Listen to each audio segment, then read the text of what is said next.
ಸುಕ್ಷೇತ್ರ ಅಳಿಂಗರಿ ಗ್ರಾಮದಲ್ಲಿ ಮೊದಲನೇದಾಗಿ ಮಹಾವೀರ ಪೂಜ್ಯರ ಪಾದಕ್ಕೆ ಅಣಿಮಣಿದು, ಅದೇ ರೀತಿಯಾಗಿ ಇನ್ನೊಬ್ಬರ ಪೂಜ್ಯರು ಕೂಡ ಅವರಿಗೂ ಕೂಡ ಪಾದಕ್ಕೆ ಅಣಿಮಣಿದು, ವೇದಿಕೆ ಮೇಲಿರ್ತಕ್ಕಂಥ ಎಲ್ಲ ಗಣ್ಯಮಾನ್ಯರೇ, ಇವತ್ತು ಅಳಿಂಗರಿ ಗ್ರಾಮದ ಎಲ್ಲ ನನ್ನ ರೈತ ದೇವರುಗಳೇ, ತಾಯಂದಿರೇ, ತಮಗೆಲ್ಲರಿಗೂ ಕೂಡ ವಿಶೇಷವಾದ ನಮಸ್ಕಾರನ ಹೇಳುತ್ತಾ, ಇವತ್ತು ಏನು ಪರಮ ಪೂಜ್ಯರು ನಮ್ಮನ್ನೆಲ್ಲರನ್ನು ಕರೆಸಿ ಇವತ್ತು ಏನೋ ಒಂದು ರಾಷ್ಟ್ರ ಮಟ್ಟದ ಪ್ರಶಸ್ತಿಯನ್ನು ಕೊಟ್ಟಿದ್ದಾರೆ. ಅದು ನಮ್ಮೆಲ್ಲರ ಭಾಗ್ಯ. ಯಾಕಪ್ಪ ಅಂತಂದ್ರ ಇವತ್ತು ಗುರುತಿಸಿ ಗುರ್ಲಾಪುರ ಅನ್ನುವಂಥ ಮೊನ್ನೆ ಏನು ಕಬ್ಬು ಬೆಳೆಗಾರರ ಒಂದು ಚಳವಳಿ ಆಯಿತು. ಆ ಚಳವಳಿಯಲ್ಲಿ ನಮ್ಮ ಮಹಾವೀರ ಪ್ರಭುಗಳು ನಿರಂತರವಾಗಿ 2 ಸಲ ಆ ಚಳವಳಿಯೊಳಗೆ ಭಾಗವಹಿಸಿ, ಯಾಕಂತಂದ್ರ ನಾವೆಲ್ಲ ಸುಮ ಪಾತ್ರಧಾರಿಗಳು. ಯಾಕಂದ್ರೆ ಎಲ್ಲ ನಾಡಿನ ಎಲ್ಲಾ ಪರಮ ಪೂಜ್ಯರ ಆಶೀರ್ವಾದ ಇವತ್ತ ಗುರ್ಲಾಪುರ ಚಳವಳಿಯೊಳಗೆ ಆತಂತೇಳಿ ಈ ರಾಜ್ಯ ಸರ್ಕಾರ ಮತ್ತು ಕಾರ್ಖಾನೆ ವ್ಯವಸ್ಥೆ ಬಂದ ಗುರ್ಲಾಪುರದಾಗ ಕೈ ಕಟ್ಟಿ ನಿಂತ, ನಿಮ್ ಕೈ ಮುಗಿತು, ಚಳವಳಿ ನೀವು ಉಗ್ರ ರೂಪಕ್ಕೆ ಹೋಗ್ಬೇಡ್ರಿ, ಅವಕಾಶ ಕೊಡ್ರಿ ಅನ್ನುವಂತ ಪರಿಸ್ಥಿತಿಗೆ. ಯಾಕಂದ್ರೆ ನಾಡಿನ ಎಲ್ಲಾ ಪರಮ ಪೂಜ್ಯರು ಆಶೀರ್ವಾದದಿಂದ ಅದು ಒಂದು ಚಳವಳಿ ಯಶಸ್ವಿಯಾಗಿ ಸುಮಾರು 5-6 ವರ್ಷದಿಂದ ಇವತ್ತ ಕಬ್ಬು ಬೆಳೆಗಾರ ನಿರಂತರವಾಗಿ ಶೋಷಣೆ ಆಗತ್ತಿದ್ದು. ಒಂದು 10 ರೂಪಾಯಿ ಕೂಡ ಆ ಕಾರ್ಖಾನೆ ಮಾಲೀಕರ ರೈತರಿಗೆ ಬೆಲೆ ಕೊಡ್ತಾ ಇದ್ರಿಕಿಲ್ಲ. ಯಾಕಪ್ಪ ಅಂತಂದ್ರ 16 ವರ್ಷದಿಂದ ಇವತ್ತ ಇದು ಒಂದೇ ರೇಟ.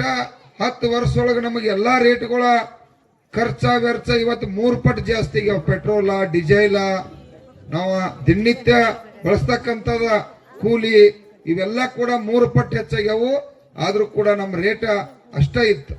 ಇವತ್ತೆಲ್ಲ ಪರಮ ಪೂಜ್ಯರ ಮಹಾವೀರ ಮತ್ತು ನಾಡಿನ ಎಲ್ಲಾ ಪರಮ ಪೂಜ್ಯರ ಮತ್ತು ಎಲ್ಲ ರೈತ ಪರ ಸಂಘಟನೆಗಳು, ನ್ಯಾಯವಾದಿಗಳು ಎಲ್ಲರೂ ಕೂಡ ಇವತ್ತ ಒಕ್ಕಟ್ಟಾಗಿ, ವಿಶೇಷವಾಗಿ ನನ್ನ ತಾಯಂದಿರ ತಾವೆಲ್ಲ ರೊಟ್ಟಿ ಅಲ್ಲಿ ಏನೇನು ಬೇಕು ದವಸ ಧಾನ್ಯವನ್ನ ತಾವೆಲ್ಲ ಕೂಡ ತಯಾರು ಮಾಡಿಕೊಟ್ಟ ನಮ್ನೆಲ್ಲರನ್ನು ಕೂಡ ಇವತ್ತಲ್ಲಿ ಲಕ್ಷಾಂತರ ಜನ ಬರ್ತಿದ್.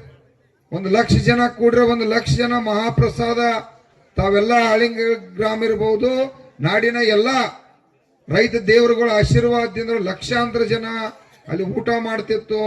ಅಲ್ಲೇನು ಊಟ ಅಂದ್ರೆ ಅದೇನ ಅಜ್ಜಾರ ತಾವಲ್ಲ ಬಂದರ ಲಕ್ಷ ಜನ ಏನ್ ಬೇಕಾದ ಬುಂದೇನು ತಗೊಂಡ್ಬರ್ತಿರು, ಜಿಲೇಬಿ ತಗೊಂಡ್ಬರ್ತಿರು, ಅದು ಏನೇನು ತರ್ತಿರು ನಮಗ ಗೊತ್ತಾಗ್ತಿರ್ಕಿಲ್ಲ. ಅದೊಂದು ಜಾತ್ರೆ ಗುರ್ಲಾಪುರದಾಗ ಕಬ್ಬು ಬೆಳೆಗಾರರ ಬೆಲೆ ನಿಗದಿ ಜಾತ್ರೆ ಪ್ರಾರಂಭ ಆಗಿಬಿಡ್ತು. ಅದೆಲ್ಲ ಇಂಥ ಮಹಾತ್ಮರ ಆಶೀರ್ವಾದದಿಂದ ಇವತ್ತ ಅದು ಒಂದು ಐತಿಹಾಸಿಕ ಹೋರಾಟ ಆಯ್ತು. ಸುಮಾರು 80ನೇ ದಶಕದಾಗ ಹೋರಾಟ ನಂಜನಸ್ವಾಮಿ ಅವರು ಇರ್ತಕ್ಕಂಥ ಸಂದರ್ಭದಾಗ ಹೋರಾಟ ಆಗಿತ್ತು.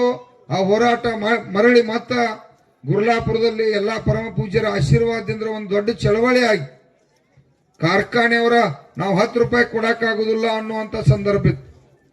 ನಾವು ಕೊಡಕ್ಕಾಗುದಿಲ್ಲ, 3,000 ರೂಪಾಯಿಗಿಂತ ಇನ್ನ ಕಡಿಮೆ ಕೊಡ್ತು ಅನ್ನುವಂತ ವಿಚಾರದಾಗ ಇರ್ತಕ್ಕಂಥ ಕಾರ್ಖಾನೆ ಮಾಲೀಕರ ಆ ಗುರ್ಲಾಪುರಕ್ಕ ಹೆದರಿ ಇವತ್ತು 300 ರೂಪಾಯಿ, ಒಂದು 100 ಟನ್ ಬೆಳಿತಕ್ಕಂಥವ್ರಿಗೆ 30,000 ರೂಪಾಯಿ ಸಿಕ್ತು.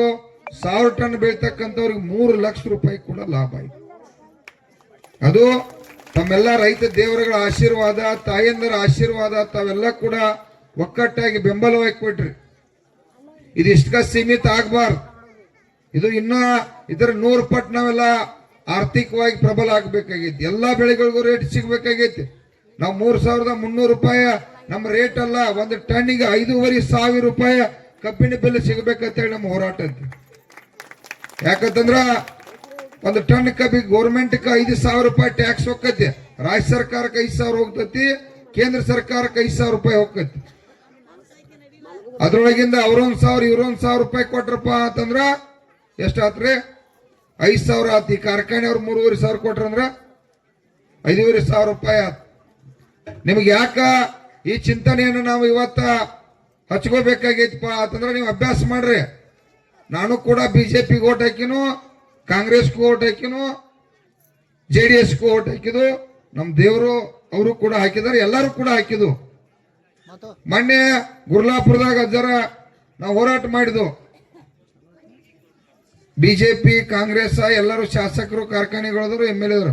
ಒಬ್ಬರೇ ಕಾರ್ಖಾನೆ ಮಾಲೀಕ ಬಿಜೆಪಿ ಅವರೇ ಬಂದ ಕಬ್ಬಿನ ಬಿಲ್ 10 ದಿವಸನಾಗ ಘೋಷಣೆ ಮಾಡ್ಬೇಕಾಗಿತ್ತಲ್ಲ, ಯಾರು ಮಾಡ್ಬೇಕಾಗಿತ್ತು? ನಾವು ಹೊಲ ಓಟ್ ಹಾಕಿ ಎಲ್ಲರ ಕೈಯಾಗ ಅಧಿಕಾರನ ಕೊಟ್ಟಿರ್ತಕ್ಕಂಥವ್ರದು.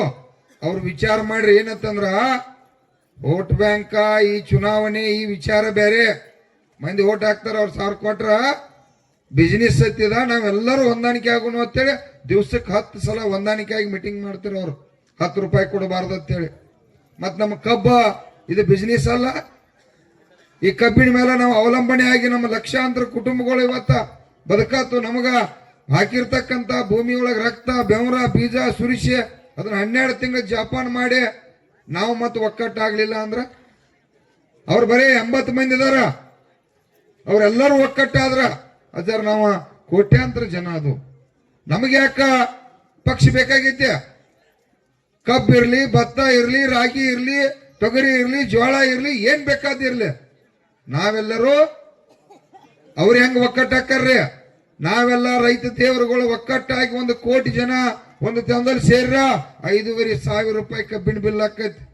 ಭತ್ತಕ್ಕೆ 5,000 ಸಿಗ್ತೈತಿ, ಮೆಕ್ಕೆಜೋಳಕ್ಕೆ 5,000 ಸಿಗ್ತೈತಿ. ರೊಕ್ಕ ಬತ್ತಂದ್ರ ನಮ್ಮ ತಾಯಿಯಂದಿರಿಗೆ ಒಂದು ತೊಲಿ ಬಂಗಾರ ತರಬಹುದು, ಒಂದು ಸಾಡಿ ತರಬಹುದು, ನಮ್ಮ ತಾಯಿ ತಂದಿನ ಚೆನ್ನಾಗಿ ಸಾಕ್ಬಹುದು, ನಮ್ಮ ಮಕ್ಕಳನ್ನ ಚೆನ್ನಾಗಿ ಎಜುಕೇಶನ್ ಮಾಡಬಹುದು. ಮತ್ತ ಆರ್ಥಿಕವಾಗಿ ನಾವು ಪ್ರಬಲ ಆಗ್ಲಿಲ್ಲ ಅಂತಂದ್ರ ನಿಮ್ಮ ಕೊಳ್ಳಾಗಿನ ಬಂಗಾರ ಒತ್ತೆ ಹೋಗುದು, ಕಬ್ಬಿಗೆ ಬೀಜಕ್ಕೂ ರೊಕ್ಕ ಹಾಕೋದು, ಲಾಗುಡಕ್ಕೂ ರೊಕ್ಕ ಹಾಕೋದು, ಅದಕ್ಕೆ ಸಮ ಆಕೈತಿ. ಒಳ್ಳೆ ಬಂಗಾರ ಸುದೆ ಬಿಡಿಸ್ಕೊಂಬರಕ್ ಆಗ್ಲಿಲ್ಲ, ಅದು ಕೂಡ ಅತ್ತ ಹೋಗ್ತದೆ. ಇವೆಲ್ಲ ರೈತರ ಪರಿಸ್ಥಿತಿ ಆಗತ್ತಾವ.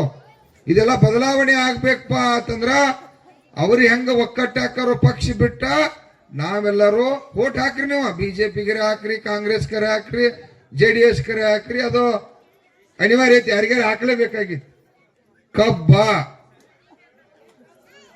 ಮತ್ತು ಕರೆಂಟ್ ಕೂಡ ಹಗಲಿ ನಾವ ಇನ್ನು ಮುಂದೆ ರಾತ್ರಿ ನೀರು ಹಾಸಂಗಿಲ್ಲ ಅಂತೇಳಿ ಮಾನ್ಯ ಮುಖ್ಯಮಂತ್ರಿಗೆ ಅಜ್ಜಾರ ಹೇಳಿಬಿಟ್ಟದು.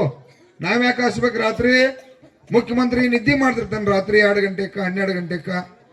ಎಲ್ಲ ಅಧಿಕಾರಿಗಳು ಉಳಿದೆಲ್ಲ ಮಂದಿ ನಿದ್ದೆ ಮಾಡ್ತಿರ್ತಾರೋ. ನಾವ್ಯಾಕ ಈ ನಾಡಿಗೆ ಅನ್ನ ಹಾಕ್ತಕ್ಕಂಥವ್ರು ನಾವ, ಅನ್ನ ಬ್ರಹ್ಮರು ನಾವ. ಅವ್ರಿಗೆ ಶಕ್ತಿ, ನಡೆದಾಡಕ್ ಶಕ್ತಿ ಕೊಟ್ಟವ್ರ. ಅವ್ರು ಊಟ ಮಾಡಿ ಆರಾಮ್ ಮಕ್ಕೋತಾರ ಅಂತಂದ್ರೆ ನಮ್ದು ಅನ್ನ ಅದ್ರವ್ರು ಹೊಟ್ಟೆಯಾಗಿರ್ತದೆ.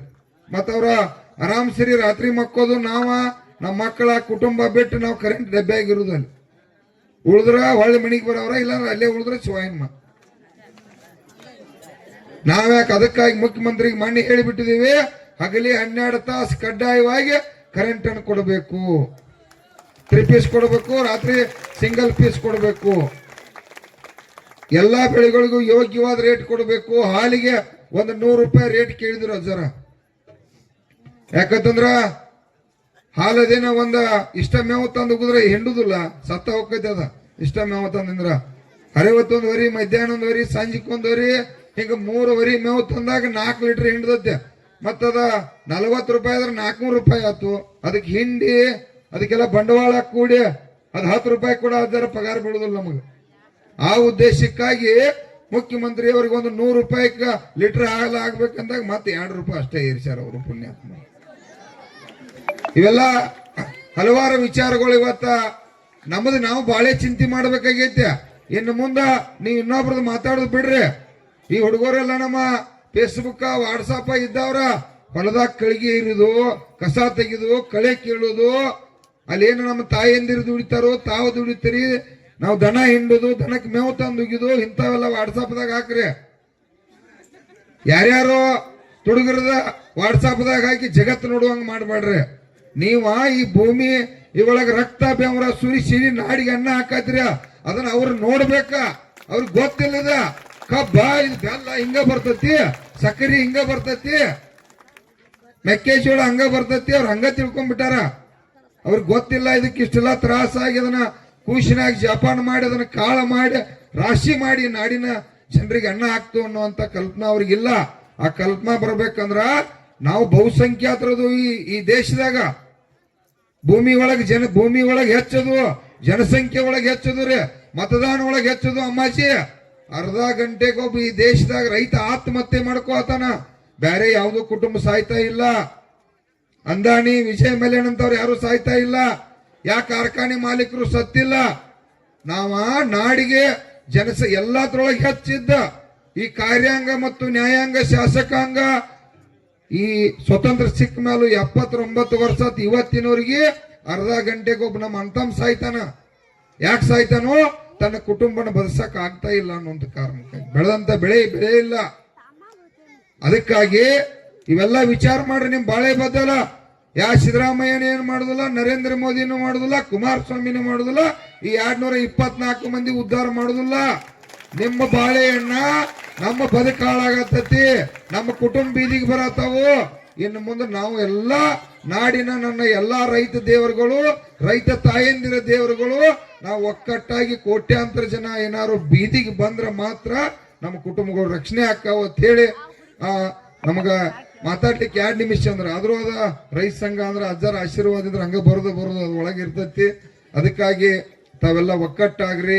ಅಲ್ಲಮ್ಮ ಪ್ರಭು ಮತ್ತು ಮಹಾವೀರ ಅಜ್ಜರ ಆಶೀರ್ವಾದ ನಮ್ಮ ಮೇಲೆ ಯಾವತ್ತೂ ಇರ್ತೈತಿ.